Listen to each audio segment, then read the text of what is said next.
আসসালামু আলাইকুম দর্শক, যে পুকুরটা দেখতে পাচ্ছেন এটা ছোট্ট একটা পুকুর। এই পুকুরটা এবার আমরা নতুন লিজ নিলাম, মানে পোনা চাপে রাখার জন্য। তো আজকে এই পুকুরে চুন দেওয়া হচ্ছে। আমরা গতকালে এখানে চুন দেওয়ার জন্য আসছিলাম, চুন ভিজাইছিলাম যে দিয়ে দিব পুকুরে।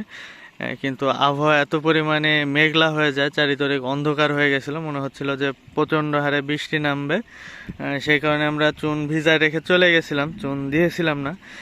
কিন্তু বৃষ্টি সেভাবে হয়নি, হালকা গুড়ি গুড়ি একটু বৃষ্টি পড়ছে, যেটার কারণে আরও আমাদের অন্যান্য পুকুরের জন্য আরও ক্ষতিকর পরিবেশ তৈরি হয়ে গেছিলো। আমাদের অধিকাংশ পুকুরে মাছ ভাসছে, শুধু আমাদের না, আজকে অনেক পুকুরে মাছ ভাসছে। কারো কিছু ক্ষয়ক্ষতি হয়েছে, কারো আলহামদুলিল্লাহ কোনো ক্ষয়ক্ষতি ছাড়াই মাছ আবার সুস্থ হয়ে গেছে। তো কালকে চুন ভিজায় রেখে আজকে দেওয়া হচ্ছে চুনটা, যদিও কালকে দিয়ে দিতে চাইছিলাম। তো অনেকেই আমার কাছ থেকে জানতে চান যে আসলে এই আবহাওয়াতে পুকুরে চুন দেওয়া যাবে কি না।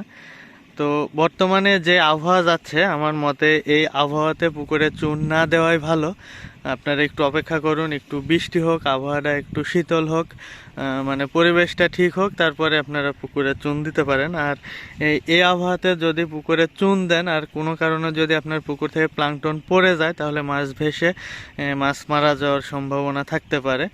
যেটা আমি আমার ধারণা থেকে বললাম, অনেকের ধারণা আমার সাথে ভিন্নতা হতেও পারে। তো আমি আমার ধারণা থেকে বলতেছি, এই আবহাওয়াতে চুন না দেওয়াটাই উত্তম হবে। আপনারা চেষ্টা করবেন এই আবহাওয়াটা ঠিক হলে তারপরে পুকুরে চুন দেওয়ার জন্য। তো এটা আমাদের ছোট নতুন পুকুর। অনেকে জানতে চাচ্ছিলেন যে এই পুকুরটা আমরা কত টাকা দিয়ে লিজ নিলাম। এটা দেখুন 1 বিঘা 5 কাঠা জমি এটা। আর 20 কাঠাতে 1 বিঘা আমাদের এলাকায়, আর 33 শতকে বিঘা। তো এটা টোটাল জমি 1 বিঘা 5 কাঠা। আর এটা পুকুরটা আমরা লিজ নিয়েছি 1,07,000 টাকা দিয়ে 2 বছরের জন্য।